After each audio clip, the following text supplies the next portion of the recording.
Realm presents The Vela. Episode 5. Asala, like most people who had served in the military, had a simple philosophy about complications. They sucked. Complications never worked in your favor, and the cube that they'd just discovered on the Vela was exactly that, a complication, one that she suspected was liable to get them killed. The immense, nearly empty containment chamber of the Vela had, with this one discovery, become a trap. Asala was mortally certain that President Ekram, who had sent her and Nico all this way to find the ship in the first place, had hidden information from her. She couldn't imagine that it was a coincidence that what was supposed to be a refugee ship contained a mysterious prototype. The question was, how much had Ekram told Nico, and was Nico hiding anything from her? Asala had no intention of dying over a piece of tech, no matter how mysterious.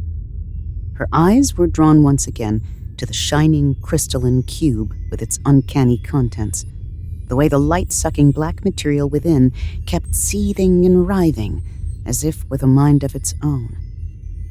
What was so important about the cube that he had felt the need to lie to her about the Vela after all the missions she'd carried out for him? Need to know or not, it rankled. Asala forced herself to breathe calmly, despite the stink of her own nervous sweat. The Gallian suit filters weren't very good, but they were better than nothing, and she was suddenly glad for even this pittance of protection. Nico was experimentally waving a hand in front of the cube, and the substance within kept moving in a way that turned Asala's stomach for reasons she couldn't articulate. Nico, she said in a sharp undertone. Nico! Nico turned to her. Even through the helmet, their face looked strained. I've never seen an artificial gravity component that looks like that. Asala, we've got to find out what this is and what it does. It makes no sense that a refugee ship is hiding some weird prototype. If Nico knew more about the cube, they were doing a good job hiding it. And there would be ample time to question them about it after they hightailed it out of here. Asala nodded, in agreement with them for once. Help me extract it, Asala said. The two of them were lucky that the cube was so small, no larger than a hand span in all dimensions. Still, she didn't want the ship to implode around them if they tampered with the wrong piece of engineering.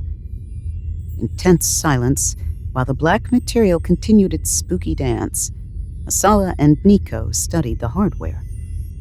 Despite her best efforts, Asala found that the substance kept snagging her attention, and she cursed herself for not focusing on the task at hand.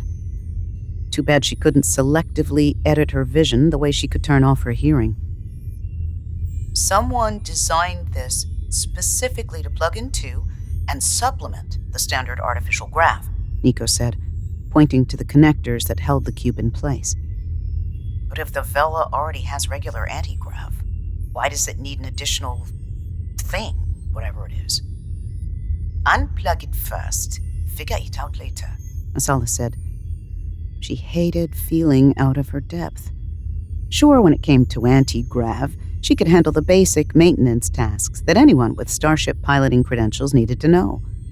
That didn't mean she had the expertise to decipher experimental physics shit.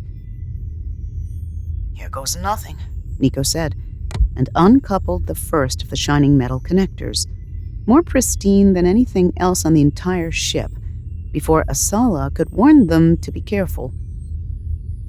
The black substance squirmed toward Nico's grasp, not away, as they jostled the cube. Memory pricked at Asala as she helped with the next connector. Where had she seen that counterintuitive behavior before? As she racked her brain, she began working on another connector, careful not to damage the delicate wiring. The two of them had gotten through half the connectors when the alarm went off. It screeched in long blasts, echoing through the passageways of the Vela. Asala had no doubt that it could be heard loud and clear the next ship over as well. Shit, Nico said under his breath. I could have sworn I... Save it. Asala snapped. The fact that Nico had managed to fool the security system this long was a small miracle. In retrospect, considering the cube's presence, she was a little surprised that the place wasn't crawling with guards. But only a little.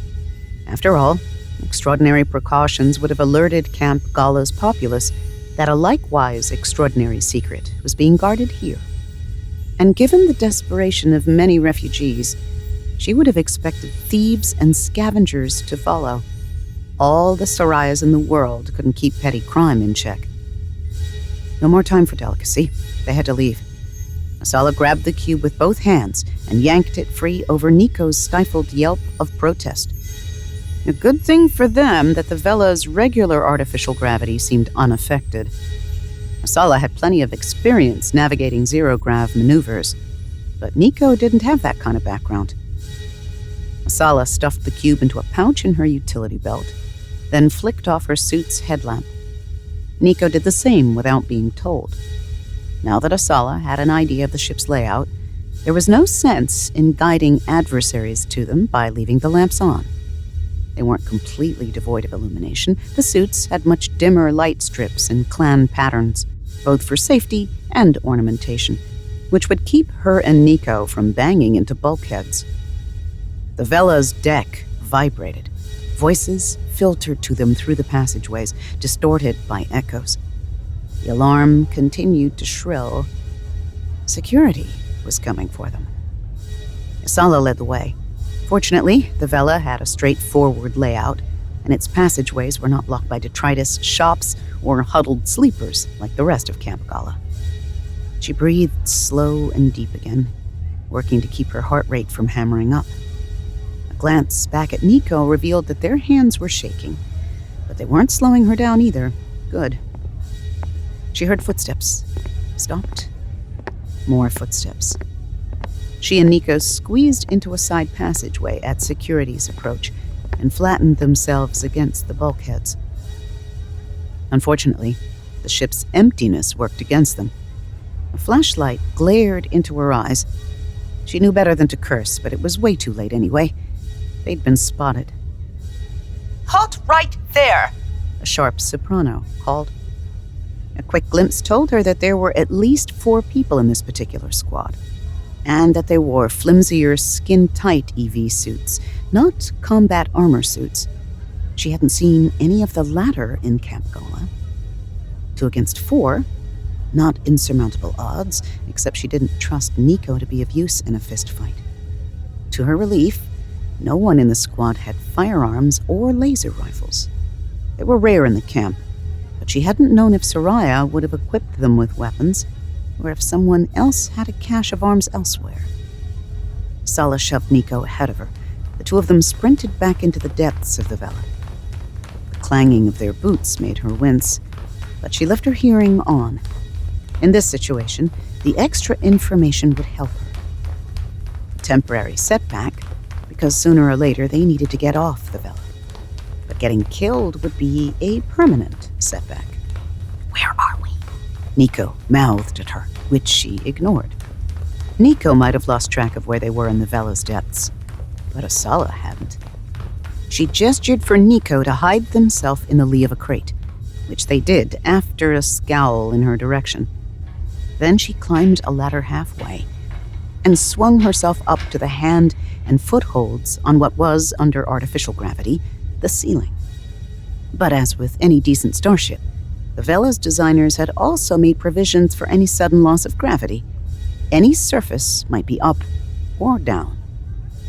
Asala was counting on their pursuers, who lived in permanent gravity here on Camp Gala, to have forgotten about this feature, to have a fixed sense of up and down.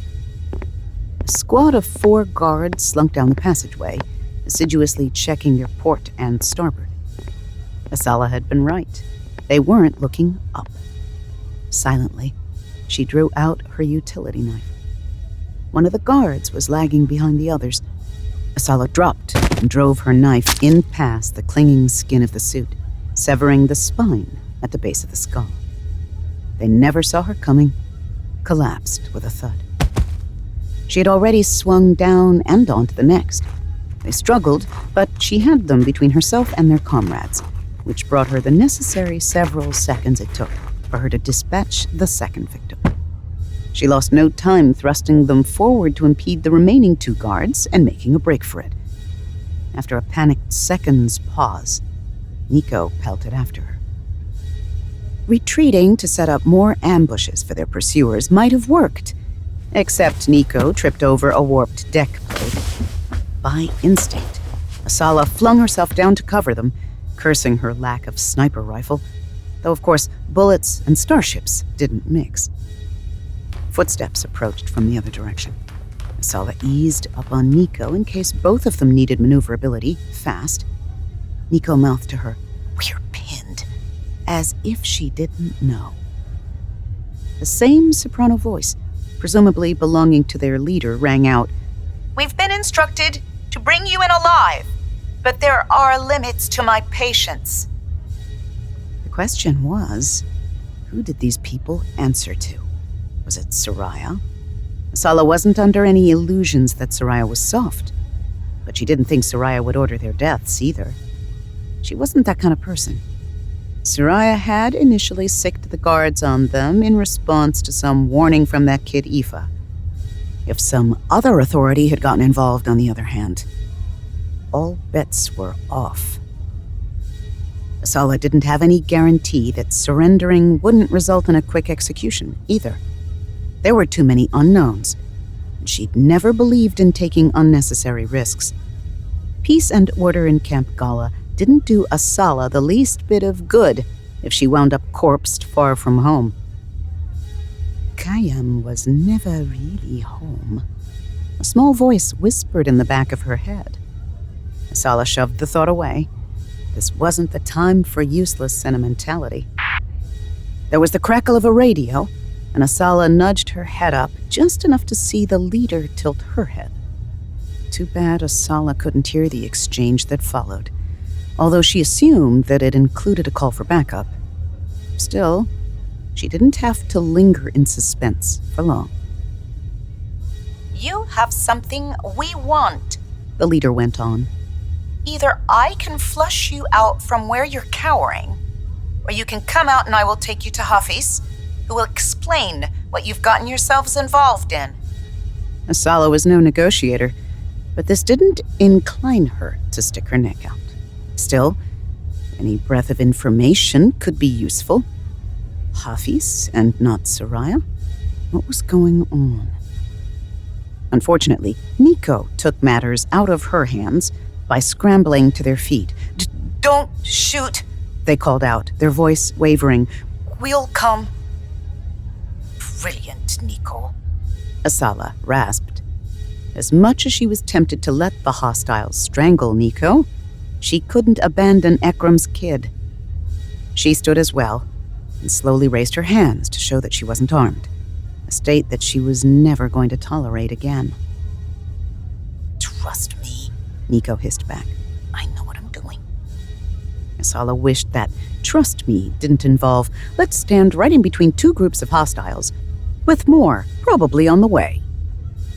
On the other hand, there was something to Nico's philosophy that talking your way out of a fight was easier than fighting your way out. Asala thought furiously as she and Nico stepped forward, taking care to move slowly and unthreateningly in response to the guards' brusque gestures. Was Hafiz another of Nico's contacts? She had a vague memory of the name, but not specifics about Hafiz's importance or influence. Why hadn't Nico gotten in touch with them earlier? Especially if they had the authority to order squads of guards around the camp. She couldn't ask now. There was no way they wouldn't be overheard. Frustrating as it was, all she could do was follow Nico's lead and trust that they knew what they were doing. At least the guards hadn't killed either of them out of hand. She was again grateful that they didn't carry guns. Asala allowed herself a thread of hope that the 2 of them would survive. "Handcuff them," the leader said. "for your safety as well as ours," she added. Asala rolled her eyes. Spare me, she thought. Guards didn't waste any time confiscating Asala's knife and Nico's.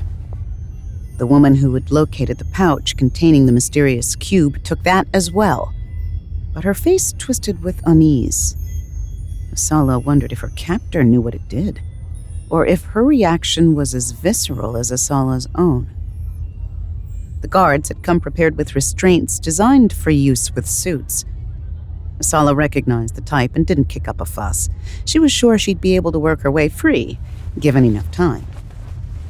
2 guards took up positions to either side, one of them just half a pace ahead so they could lead the way.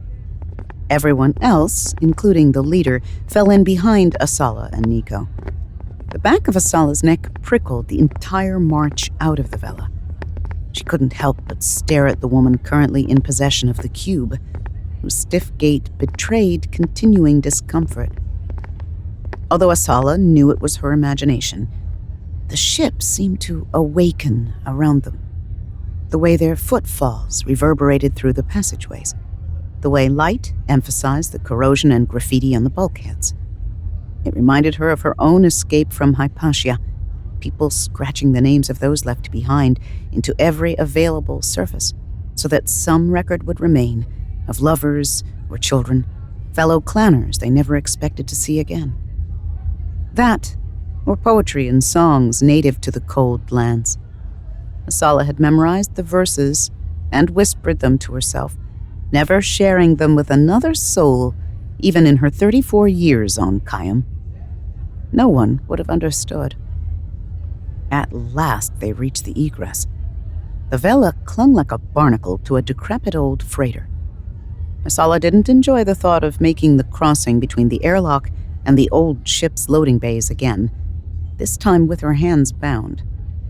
The stress marks she'd spotted in the rickety metal seemed even more prominent this time around, and EV suits or no, she'd spent enough time on starships that the sight of an airlock permanently open when they were in space made her cringe inside. The guards didn't give the stress marks or crystallization a second glance. Given the state of the rest of Camp Gala, they probably didn't think twice about it. Asala conceded that the fact that the camp hadn't fallen apart or had its orbit destabilized suggested that something was working, as precarious as the whole endeavor seemed. In all fairness, it wasn't as if the refugees who made this their home had much choice, given Ganda's refusal to welcome them. Once they emerged on the other side, Nico attempted to make conversation.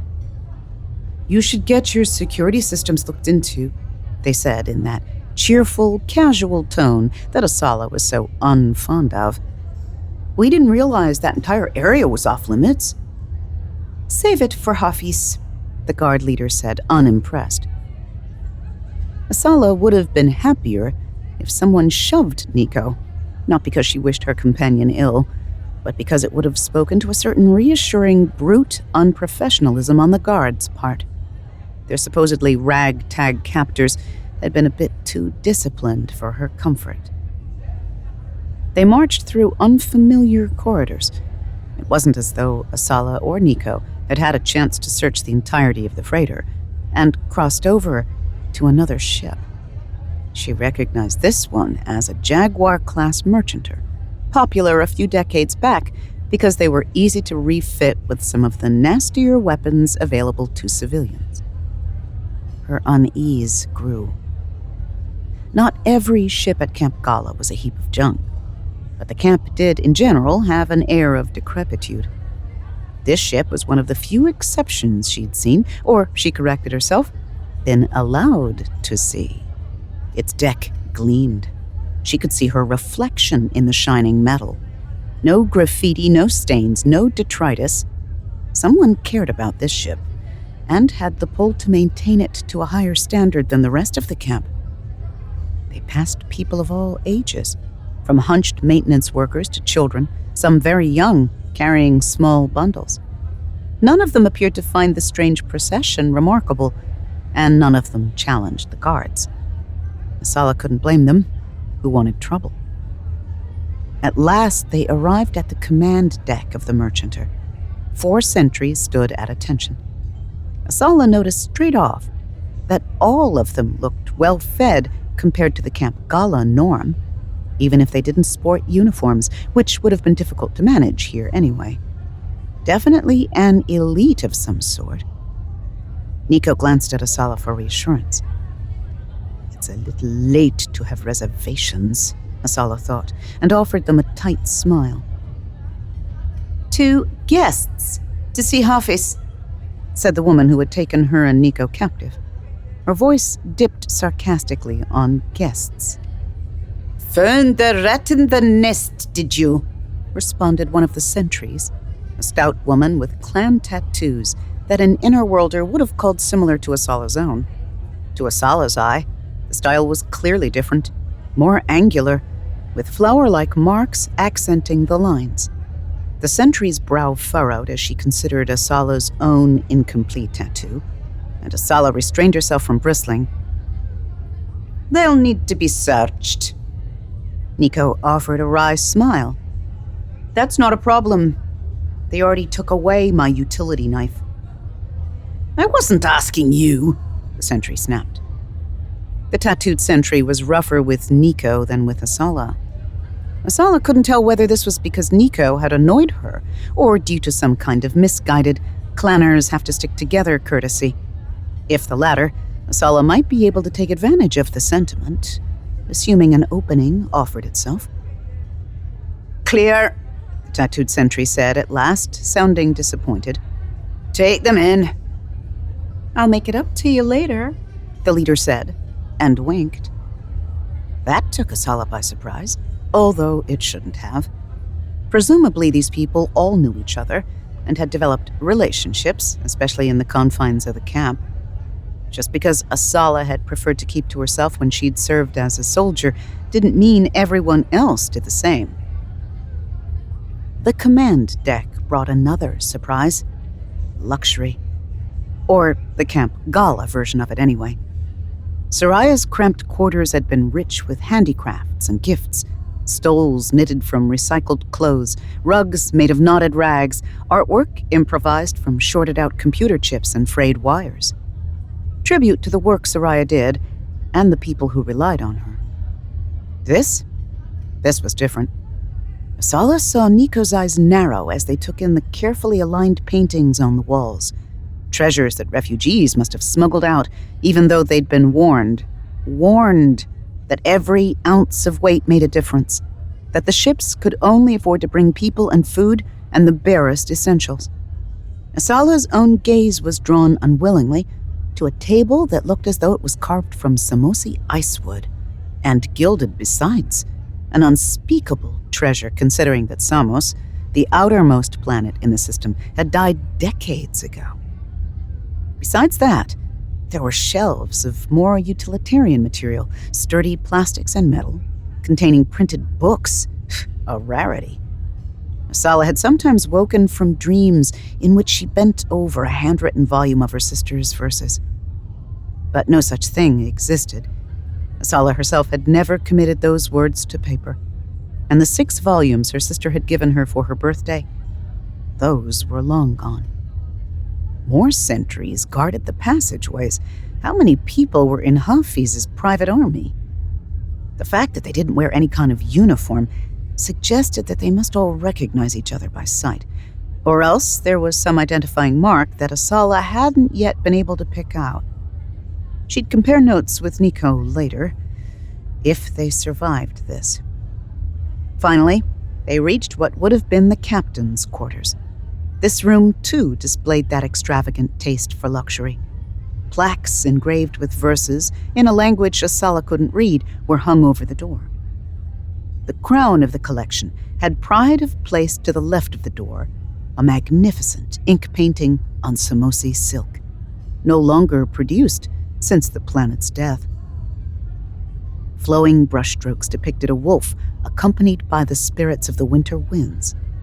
Several strategically placed lights illuminated the painting, more evidence of the regard in which it was held, given power rationing in Camp Gala. The procession of luxuries bothered Asala to the point of offense, especially after she'd witnessed the privations suffered by the other refugees at Camp Gala. Certainly, it brought back unwelcome memories of the lean years she'd endured during her own escape, not to mention her early adulthood on Kayam, when she'd scraped by on her soldier's stipend. She told herself it was none of her business. The leader of the guards accompanying them knocked on the door in a complex rhythm. Masala's ears pricked at the code, and she did her best to memorize it. A mellow voice responded. "Bring them in. I advise your best behavior around Hafiz," the lead guard hissed to Asala and Nico. "At least if you want them to take you seriously." Asala suppressed a scoff. Nico bobbed their head. Well, good that one of them could be diplomatic. And what did she mean, take you seriously? Getting caught breaking into what ought to be a high-security area didn't count as serious enough? The door opened from within. Asala took in the surroundings. A woman stood to the side of the door, no better and no worse dressed than any of the guards on the freighter. Asala guessed she was an attendant. She carried no obvious weapons, which made Asala scowl. An open threat would have made her feel better. Oddly, the woman sported a cybernetic eye. Unusual, not just because such mods were uncommon, but also because the eye lacked a power source. The golden lens had no inner light. A curious anomaly, considering Hafiz's resources. The room itself displayed surprisingly Spartan decor, given the luxury of the rest of the command deck. A tidy bed rested against the far wall, along with a small industrial-style desk of metal and 2 small cabinets, equally utilitarian in appearance. Again, no weapons in sight, although Asala couldn't discount the possibility that some nasty security system was hidden by the ordinary furniture or lurking in the walls. Given the ingenuity she'd seen in the camp, she wouldn't put it past Hafiz or their hangers-on to have made some modifications to the ship. At its center, like a jewel spider at the heart of a web, sat Hafiz. They had a luxuriant head of hair, only partly tamed by braids, and alert, wide-set dark eyes above a beaky nose, not atypical for certain strains of Outer Worlders. An older model data slate rested in their hands. Asala's instincts prickled in response to Hafiz's gaze, though they were smiling with every sign of great good humor. Hafiz might be sitting in a wheelchair, with clothing that exposed a right leg that ended just below the knee, but given their accomplishments, Asala couldn't afford to underestimate her opponent, even in a physical confrontation. Asala had known injured veterans who'd adapted well to wheelchair life, and who she would be very cautious around in a fight, especially on their home ground. The guard who'd brought them in signed to Hafiz with one hand. Hafiz replied in kind, and the guard let herself out. The attendant remained by the door, watching both Asala and Nico narrowly. "You have something of mine," Hafiz said, still smiling. "I'm going to tell you a story, and then you'll want to work with me." Nico's face was so expressively open that if Asala hadn't known better, she would have believed their innocence. "You haven't asked who we are." Hafiz shrugged. "You are welcome to introduce yourself if it would make you feel better. But I know your names, and you know mine.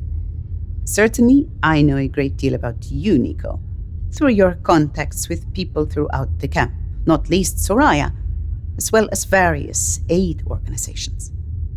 We can either spend time on social niceties, or we can get down to business. Which would you prefer?" Nico's mouth compressed. The motion was subtle, but by now Asala had spent enough time with them to recognize their sudden caution. Given Nico's usual self-confidence when talking to complete strangers, that was concerning. "We'll do it your way," Asala said, "but I need answers." Best to counterattack, take control of the conversation if Nico wasn't going to. "Not just about the Vela, but about what we found there. Her gaze flicked to the woman with the cube. Hafiz's smile didn't fade. If anything, they seemed even more amused by the whole affair. I'm happy to tell you what you want to know. I'll start with what you've already no doubt figured out. That the Vela was sabotaged, not because of infighting among the refugees it carried, but because it carried a secret. One that its people didn't want reaching Kayam. That secret, of course, is the cube you located. The cube? Nico repeated, wide-eyed and encouraging, a trick that Asala had also become familiar with. For her part, she disliked the fact that Hafiz was so willing to divulge information when they had her and Nico at a disadvantage. She couldn't imagine that the reason was stupidity. What did Hafiz stand to gain? I'm going to tell you a story, and then you'll want to work with me, Hafiz had said, with the ease of assurance. Must be one hell of a story. You had a good chance to look at it, didn't you? Black matter that won't stop moving? Asala nodded, if only to keep them talking. I need to know what it is. Hafiz's smile broadened as though Asala had sprung a trap. What the hell did I say wrong? Asala tensed in spite of herself. Should she have let Nico continue to do the talking after all? Her demand hadn't been unreasonable, or even particularly unusual, so then what? Hafiz had noted her confusion and paused to allow her to process it. She didn't like that either. When Asala had smoothed her expression, Hafiz went on. The device you liberated, the voice lifted conspiratorially on the word, is a working star drive prototype. Can't be much of a prototype, Nico quipped, if it works exactly the same as existing star drives. What? Were you fooled by the footage that Kayam aired of the Vela progress? Hafiz brought up the slate and flicked on a video clip. A tinny voice described the Vela's ostensible path toward Kayam as the camera panned over a diagram showing its trajectory, followed by a convincingly staticky image of the Vela's hull. You disappoint me. I'm not talking about the faked vids, Nico said, refusing to rise to the bait. It wasn't hard to backtrace the time and location stamped in Uzochi's communiques. She may be a brilliant scientist, but security isn't her specialty. She didn't think to scrub location data out of her transmissions. Even if the Vela got diverted, it didn't get here any faster than it should have. Of course not. It would have given away the game to your father's rivals. Do you think he'd want to broadcast possession of the prototype? No. He needed everything to appear normal. It would have worked if the refugees hadn't figured out his true intent, which had nothing to do with their salvation. Nico frowned. I know he cares about his ratings in the polls, but that isn't any reason to... Hafiz's genial air evaporated. The next words came out like a whip crack. Your father's purpose in sending your little rescue mission in the first place wasn't concern for the refugees. Or if it was, that wasn't his primary motive. Certainly he sent a pitiable small ship for the task, but then you'd know that your father is more complicated than he likes to tell people, wouldn't you? The hit failed to land, or at least Nico gave no sign that it bothered them. Of course, Asala reflected, they'd been fending off jibes about the benefits of Ekram's benevolent nepotism all their life. You're accusing President Ekram of what exactly? Asala asked. He wanted control of the star drive, Hafiz said bluntly. I have some idea of who betrayed Uzochi and Vanya Ryota to him. One of Vanya's lab assistants, who hoped to live out the rest of their days in luxury in exchange for the secret. Of course, the Vela didn't dare use the star drive prototype to show up on Kayam. That would have been too much of a giveaway. All right, Asala said, unable to contain herself. What exactly does the star drive do, if it's so wonderful? What's the big deal? Our system is doomed, Hafiz said. The wolf will eat the sun, just like in the old stories. Asala was reminded of the ink painting of the wolf and the winter spirits. The only survivors a century hence would be the ones who left entirely, fleeing for the inner worlds. Their mouth twisted. Just delays the inevitable. The inevitable. The sacrifices her clanmates had made to send her to safety on Kayam, the loneliness and suffering she had endured, waved away as just so much nothing. Asala took long, deep breaths, reminding herself that they were on Hafiz's turf, and she couldn't afford to alienate them until she found out more. From the anxious glance that Nico was slanting in her direction, they weren't entirely confident in her self-control. Hafiz's smile returned, but this time it had a predatory air. You want to know what it does, little soldier? The prototype works by opening a wormhole. It will let you jump directly to another star system. That's impossible. The color drained from Nico's face. Of course. Vanya and Uzochi, specializing in handling exotic matter. If anyone could have found a way to refine and contain enough of it for this, it would be them. In Academy, Asala had learned the practical physics and engineering that you needed to handle a starship. While she was no scientist, she'd heard of wormholes, heard of them, and dismissed them as irrelevant to her. Wormholes were what you found in kids' adventure comics, where they allowed people to zap themselves into strange alternative dimensions, possibly with bonus superpowers.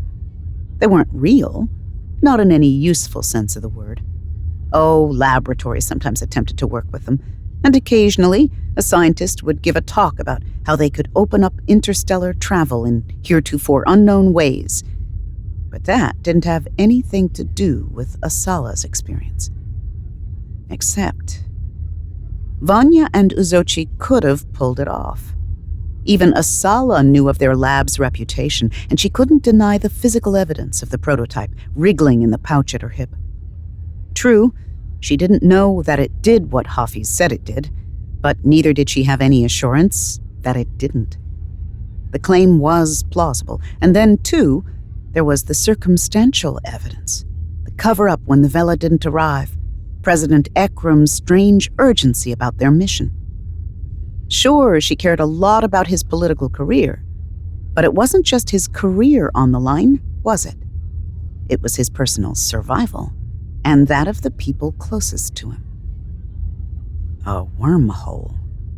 A way to travel out-system in an instant and find new worlds, healthy new suns. Such technology would allow humanity to explore the stars with ease. There would be plenty of space for everyone. No one would ever have to freeze or die in a camp for want of somewhere to go. You see, Hafiz said, drawing Asala's attention again. Once President Ekram learned of the prototype's existence, he decided that the soft, comfortable elites on Kaim would escape and leave the rest of us behind. But the reason Uzochi didn't employ it to flee earlier is that she understood, as Ekram does not, that one refugee ship is not much of a basis with which to rebuild civilization on another world.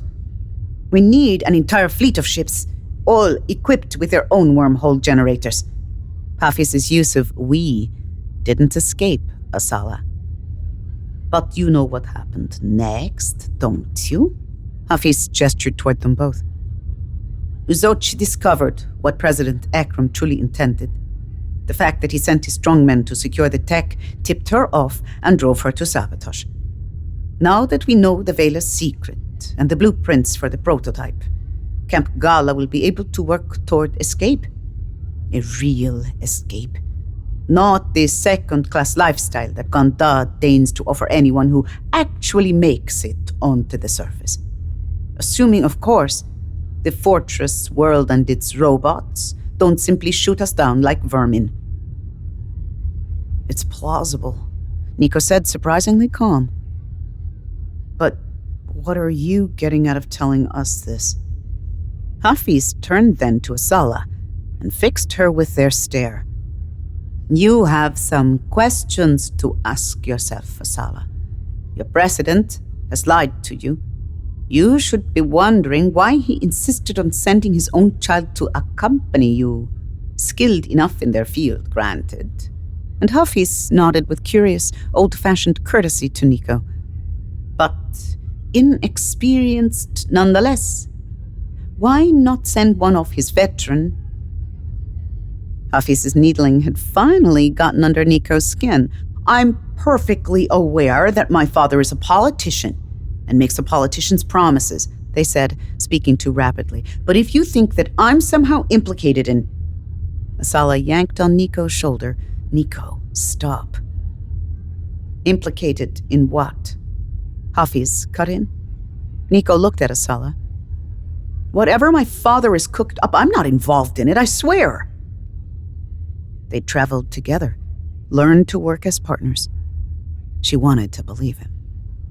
As much as the thought of being betrayed by Nico made her gut hurt, not just because of Nico themselves, but because of their father, whom she trusted, Asala also knew the importance of showing a united front before an adversary. Make no mistake, Hafiz was exactly that. She wasn't under any illusions that Hafiz was feeding them this information for anything but self-interested reasons. I have an alternative to President Akram's scheme, Hafiz said. I plan to use this star drive to allow Camp Gala's inhabitants to find a new beginning elsewhere. Uzochi has been busy identifying systems with planets that look conducive to human settlement. It's the chance we need. Hafiz leaned back, self-confident. I'm sorry to cast a shadow on you, Nico, but you don't deserve to be held back by your father's crimes. I would value your assistance in guaranteeing a future for Camp Gala. Nico's gaze flickered to Asala, then back to Hafiz. You're going to have to be more specific than that, they said, not yet mollified. The inner planets don't deserve this escape, Hafiz said, still in that quiet voice. Belatedly, Asala recognized that Hafiz was angry. In her clan, they'd said that some people burned hot when they got mad, and others burned cold. Hafiz must be one of the latter. To my knowledge, Hafiz continued, President Akram had no intention of bringing the denizens of Kayam with him, let alone the inhabitants of the outer worlds or the refugees of Camp Gala. He and his cronies were going to fly the coop alone. Hafiz pointed with rude directness at Asala's clan tattoos. She stiffened in spite of herself. Do you have any guarantee that he'd take you with him, Asala? You may be useful to him, but you'll always be a patty. The deliberate slur didn't shock her, but she couldn't help the cold stab of fear. Akram wouldn't do that, she told herself. But that reflexive objection lacked conviction. And the fear? The fear would remain with her for a long time, especially knowing what she did now, if she knew it, because she certainly wasn't going to take a stranger's word for this, no matter how plausible it sounded, and no matter how convinced Nico might be. Hafiz smiled wryly. We will only do to them what they were going to do to us. Cold of Hafiz to say this to the face of Akram's child. But it was Nico who surprised her when they said, their face drawn, I don't disagree with you. Asala turned to Nico, eyes widening. You couldn't leave the blueprints behind for... She realized the problem with doing so as she spoke and stopped, cursing herself. Normally, she was better at thinking through the implications, but this conversation had shaken her in more ways than one. Nico's face had gone haggard. Right, they said, their voice hollow. If there's any way to track wormhole jumps, the refugees wouldn't be safe from pursuit. Hell, even a brute force search with scout ships might do the trick. It depends on how well the star drive works. If you wanted to start over somewhere new with a fresh sun that isn't being eaten hollow, and without looking over your shoulder for people from the inner worlds who don't think you deserve that fresh start, especially anyone from Gonda. They squared their shoulders. You're right, they said to Hafiz. It's the only way.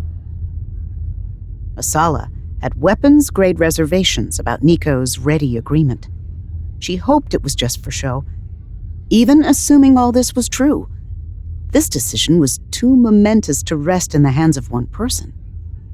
She had to get out of here and confirm some of it, any of it, before figuring out her next step. The question was, would Nico follow her lead, or throw in with Hafiz? It sounded like they were halfway on their side already, only one way to find out for sure.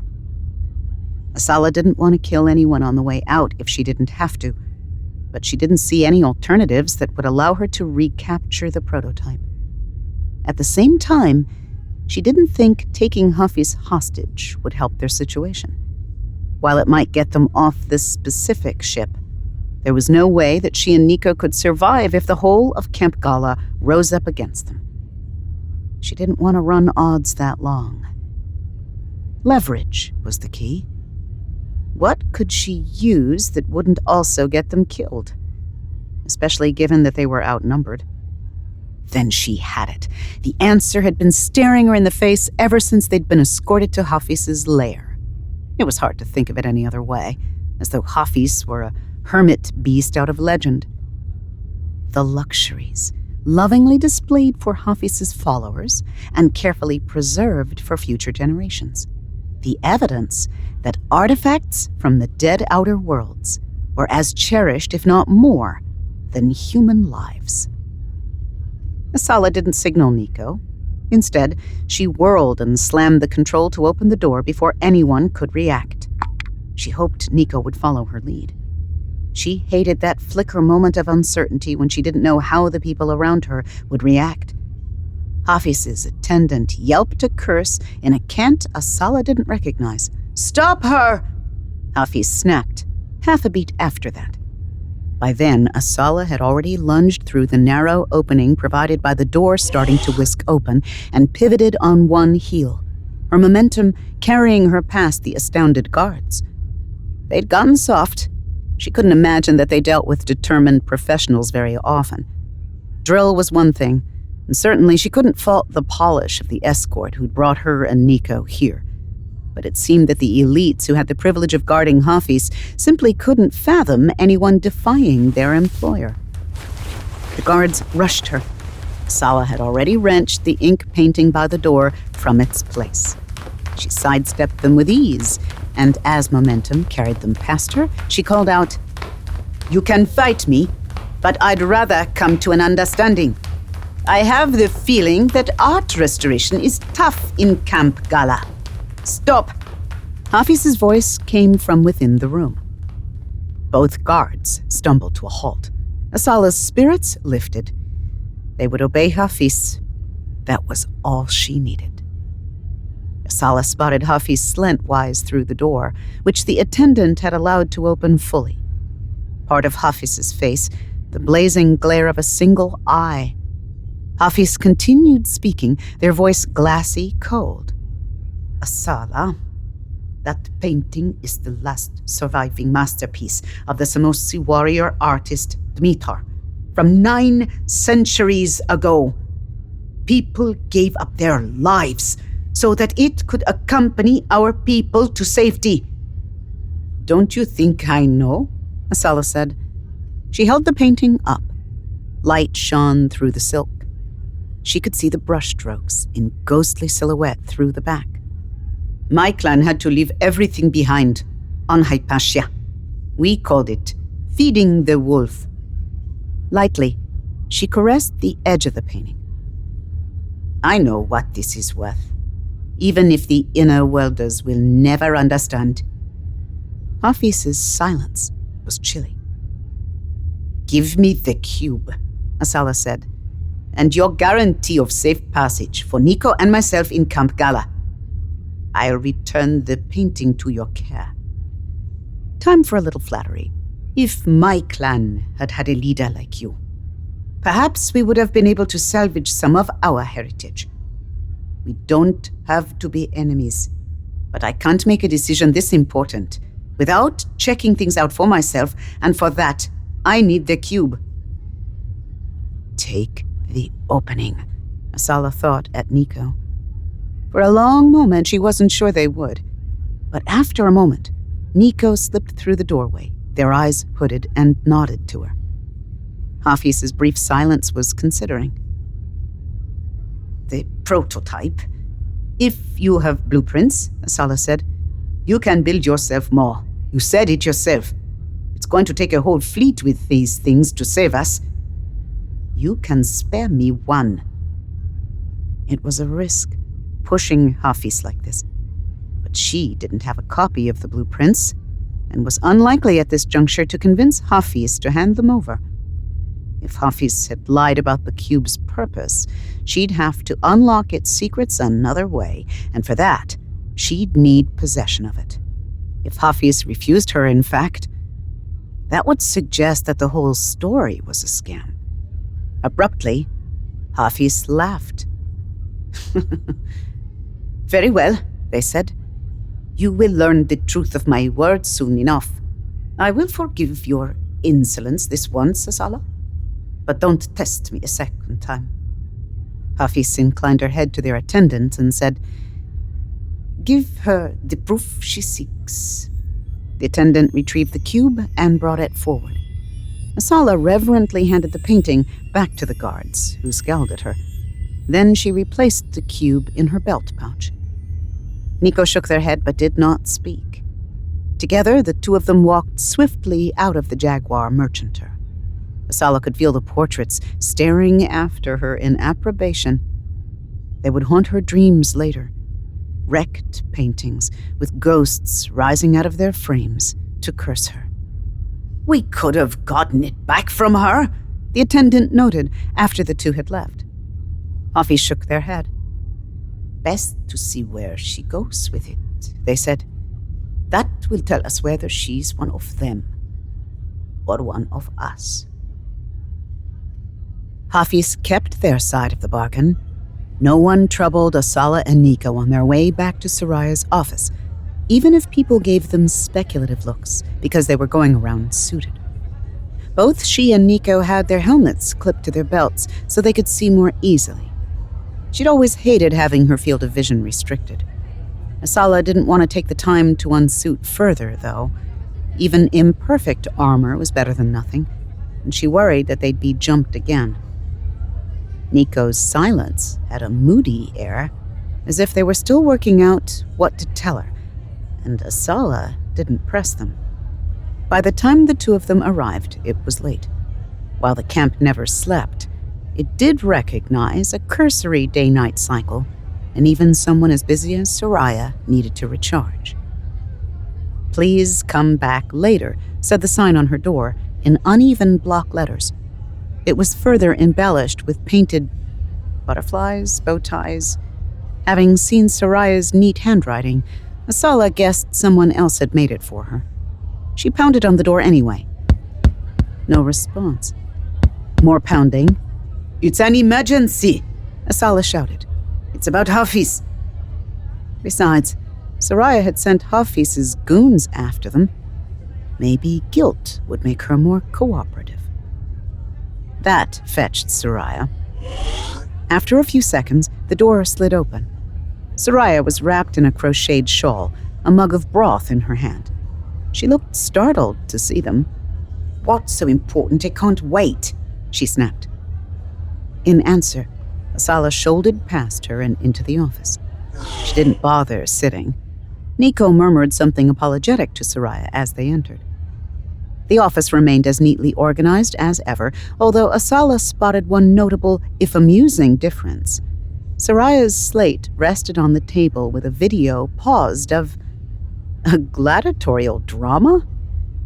She wouldn't have guessed that Soraya's taste ran to improbable, choreographed combat between brawny individuals, complete with spangled costumes. But there was a lot Asala didn't know about the woman. Everyone needed some way to relax, she supposed, even if with junk vids. I can explain, Soraya said, her voice exhausted. We survived Hafiz, Nico said. No thanks to you. Soraya winced. But you're the one who keeps Camp Gala running. And there's something you need to hear, Nico went on. They nodded at Asala. Tersely, Asala described their confrontation with Hafiz, carefully edited. She didn't mention her doubts about President Akram.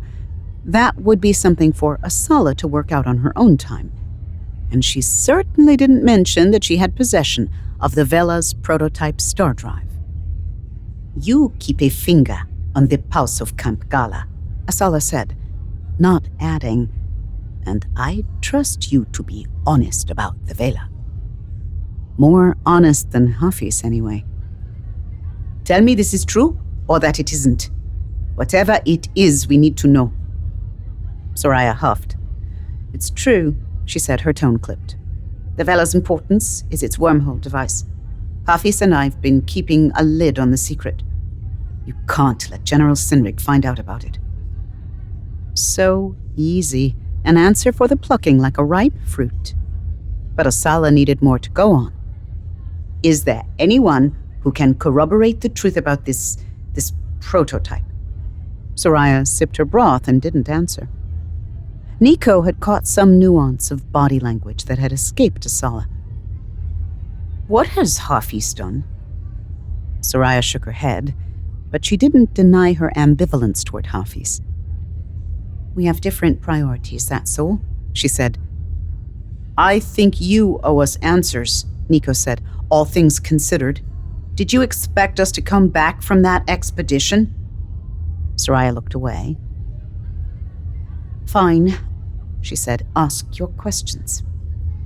Is it true that Hafiz is planning to leave the inner worlds without the tech to escape? Soraya blanched. They what? They can't be. That's what they told us. No, Soraya whispered. We were going to leave the blueprints for the inner worlders, not leave them to die too. That wasn't the agreement. Asala and Nico exchanged worried glances. Grudging respect welled up in Asala's heart for this woman, working to the edges of her sanity to save the outer world's unwanted, ready to stretch out her hand even to people who had treated her people poorly. Respect and weariness. She wouldn't have wanted Soraya's job for an entire world of water. There isn't much alternative, Nico said, their voice unnaturally calm. Hafiz is right. If General Sinrig gets her hands on this tech, it'll endanger all the refugees. The rest of the inner worlders won't be much better. Not if it comes to a fight for survival. Yes, Soraya said in a hollow voice. Of course you're right. She didn't sound convinced at all. Nico frowned slightly and finally asked the question that Asala really cared about.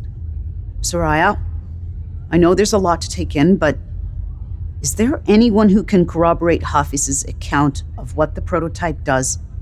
Especially since we don't know if it's actually been tested.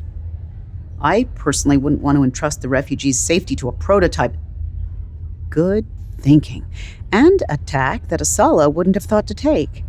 Of course, appealing to Soraya's concern for the refugees' safety would get better results.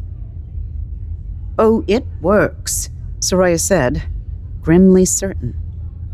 Uzochi assured me of it. That was news. I'd rather hear it from Uzochi herself, Asala said. Soraya barked a laugh. You're welcome to talk to her if you can find her, she said. Why? Nico said. If she's not in the camp. She's on Ganda. Asala sucked in a breath. On Ganda, where? Nico asked, focused on extracting information like a true agent. Soraya's expression went wry. It was only going to be a matter of time before you found out. She's at a clandestine base, building more ships and wormhole generators, refining exotic matter, constructing containment devices to keep the stuff from evaporating or whatever it does. We didn't have the resources in Camp Gala for her to set up shop here. Gonda, on the other hand, well, it's a manufacturing center for a reason, robots and all. It was the only way. I'll just bet, Asala thought. We need to meet with her, she said. That way, she and Nico could find out more about the existing cube and how it worked. Too bad they couldn't just call Uzochi. But she didn't have any confidence that Gonda's spooks wouldn't intercept anything they sent over Ansible. Besides, in Asala's experience, it was easier to pressure people to speak in person. Soraya scoffed. Now that's clearly impossible. You've been very generous to us, Nico said, which was their way of insisting that the two of them were going whether Soraya liked it or not. Listen, getting past the Fortress world's defenses is our problem. But anything you have on the orbital platforms, anything at all, this could be an opportunity for you as well, you know, because we might be able to get word down to the refugee community on Gonda and bring more aid packages from sympathizers on the way back. Not a horrible idea, Soraya said slowly. Her gaze cut sideways toward Asala and her tattoos. I don't imagine you have any sympathy for Sinrig and her goons. Asala didn't like General Sinrig True. On the other hand, she was tired of people making assumptions about her politics based on the fact that she was a clanner. This wasn't the time to raise a stink about it, though. Nico honed in on Soraya's weakness and kept talking. Besides, when's the last time Uzochi sent you an update on her operations? The guess found its target. Soraya didn't suppress her wince quite fast enough. Fine, Soraya said. But if you get into trouble down there, we won't, Nico said. She shook her head. Don't make promises you can't keep. In an emergency, you'll need a way to contact me. Nico rolled their hand palm up. I'll get word to you. There are ways. You and your friends, Soraya said. But she seemed satisfied. Fine. Meanwhile, you two are going to get the fuck out of my office so I can watch this season finale. Do you know how hard it is to stay unspoiled in this community? And get some sleep.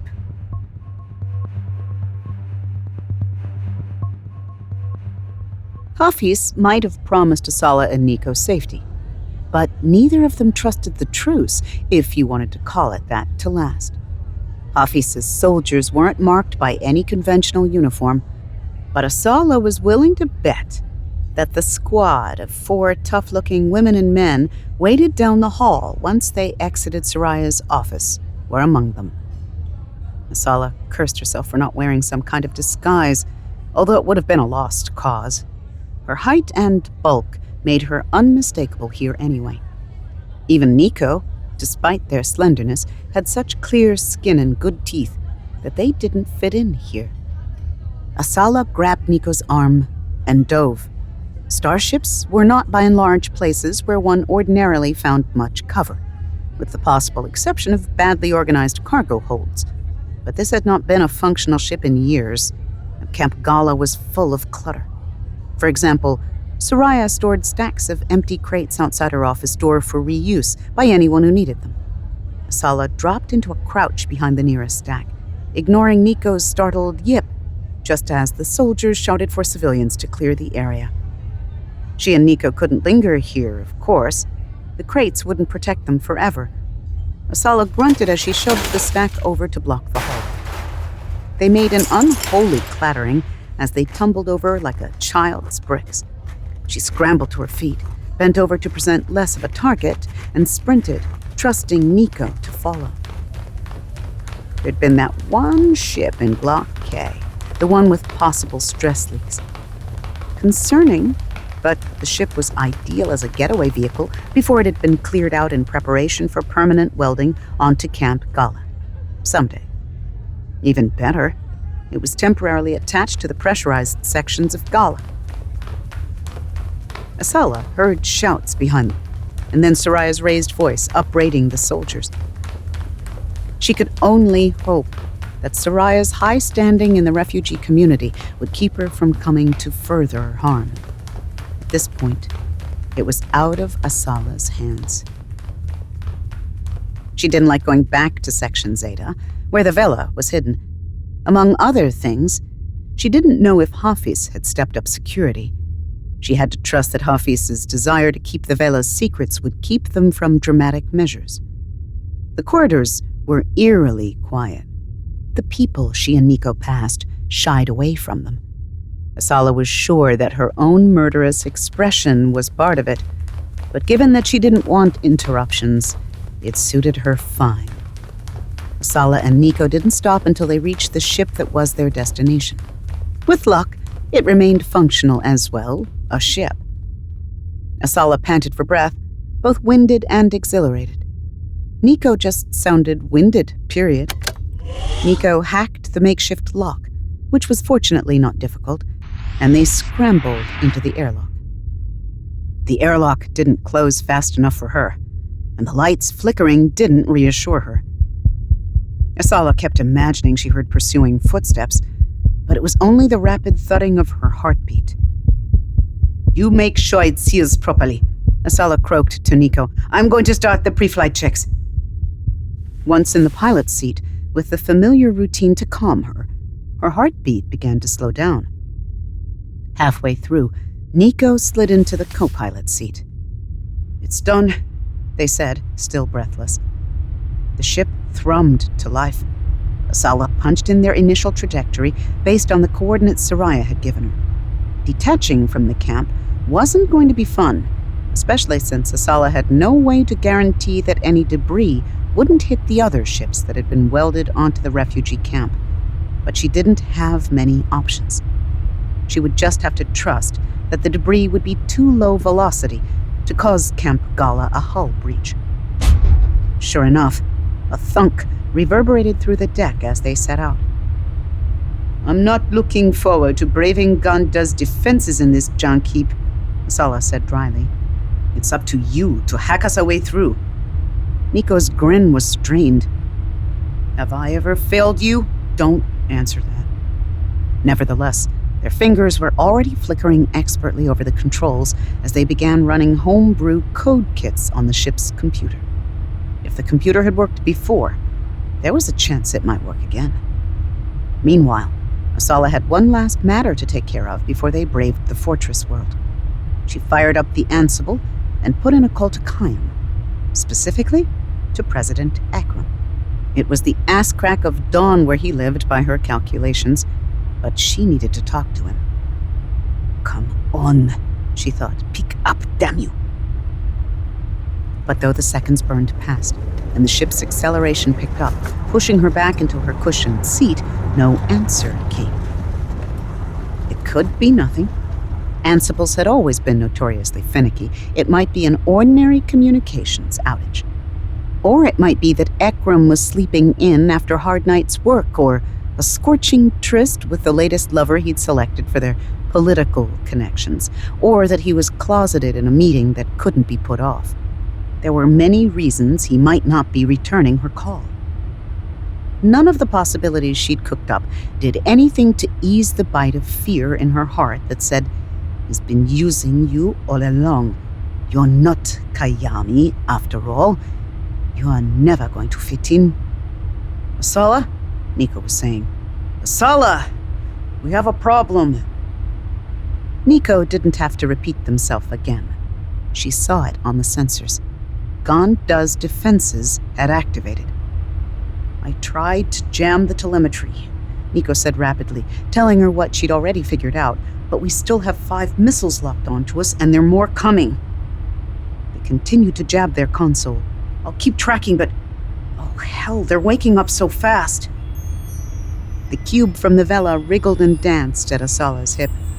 It might be the salvation of the system, as President Ekram had claimed, but it wouldn't do her or anyone a damn bit of good if they couldn't make it to Gonda's surface intact. "Hang on tight," Masala said to Nico. What she would have given for a ship armed with chaff dispensers and anti-missile defenses. Instead, she was going to have to rely on her own piloting ability to keep them safe until Nico could shut down the orbital platforms. "Here goes." Nico bit down on their response as the first of the missiles hurtled toward them, and the proximity alerts began to scream.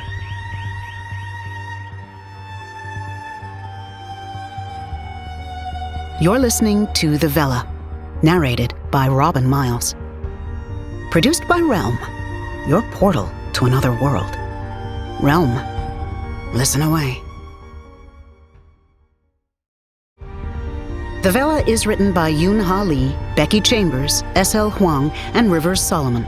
Executive produced by Molly Barton, Lydia Sharma, and Julian Yap. Audio production, sound design, editing, and theme music by Amanda Rose Smith.